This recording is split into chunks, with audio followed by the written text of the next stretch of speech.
CJI तथा supreme court के खिलाफ फेकू गैंग का षड्यंत्र के बारे में आप क्या कहना चाहेंगे? आपने बड़ा ज्वलंत प्रश्न खड़ा किया है और इसके बारे में हम बहुत स्पष्ट और निष्पक्ष बात करना चाहते हैं।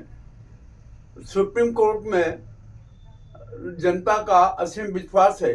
उसी विश्वास और उसी सम्मान को तोड़ने हेतु नाजी गैंग की फेकू गैंग ने सीजेआई और सुप्रीम कोर्ट के खिलाफ बहुत बड़ा षड्यंत्र रचा और उसको आधार बनाया गणेश जी की आरती के कारण।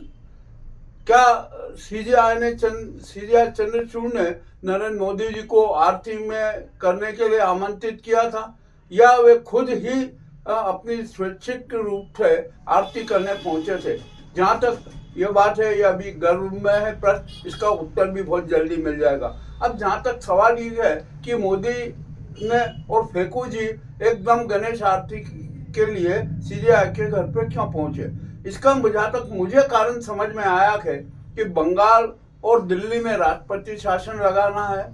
इस बारे में चंद्रचूड़ साहब जो मौन रहे, इस पर रहे, कुछ भी ना बोले।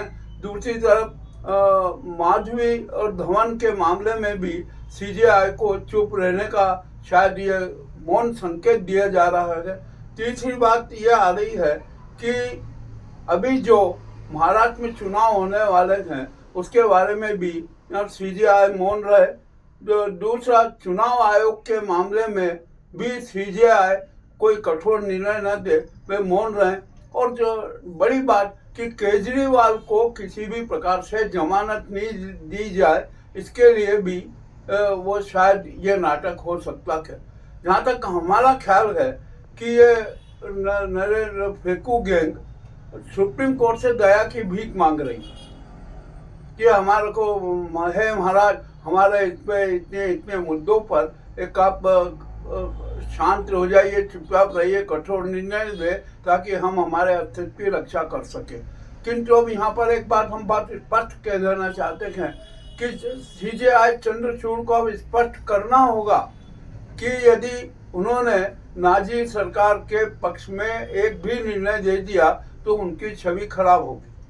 और शायद मैं समझता हूँ कि फेकू गैंग संदेश देना चाहती है कि हमने अब तो न्यायपालिका और सीजेआई तक को खरीद लिया कि हमारे खिलाफ कुछ भी नहीं होता। इसके बदले में हम सीजेआई को गोगोई की तरह राज्यसभा का सदस्य मनोनीत भी कर सकते हैं। जैसा आप बता रहे हैं, कभी ऐसा होता है तो संविधान की हत्या होगी इस हिसाब से। संविधान की हत्या का सवाल नहीं है, यहाँ तो न्यायपालिका की ही हत्या हो जाएगी।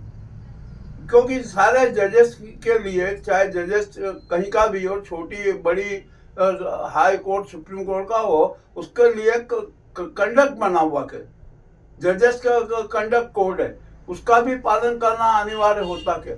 खैर जो भी हो, कुछ अभी अब हम कुछ भी स्पष्ट नहीं कह सकते, परंतु एक बात तो तय है कि सीजेआई चंद्रचूड़ फेकू गैंग के चक्रव्यूह में फंस चुके हैं और उन्हें शायद ये चक्रव्यूह तोड़ना याद है या नहीं, ये तो उनके निर्णय और समय बताएगा। अब जो भी हो, चंद्रचूड़ तो बड़ी दुविधा में है कि उनको क्या करना है और उनको स्पष्टीकरण देना होगा कि मैंने पीएम मोदी को आरती के लिए आमंत्रित किया था या नहीं किया था, या वे स्वेच्छा से या बलात् रूप से मेरे यहाँ आरती करने आए।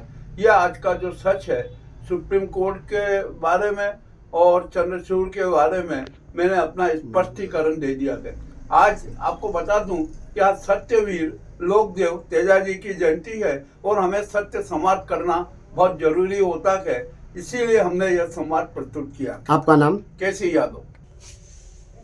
ग्राउंड रिपोर्ट मुकेश लश्करी, थीम न्यूज चैनल, उज्जैन।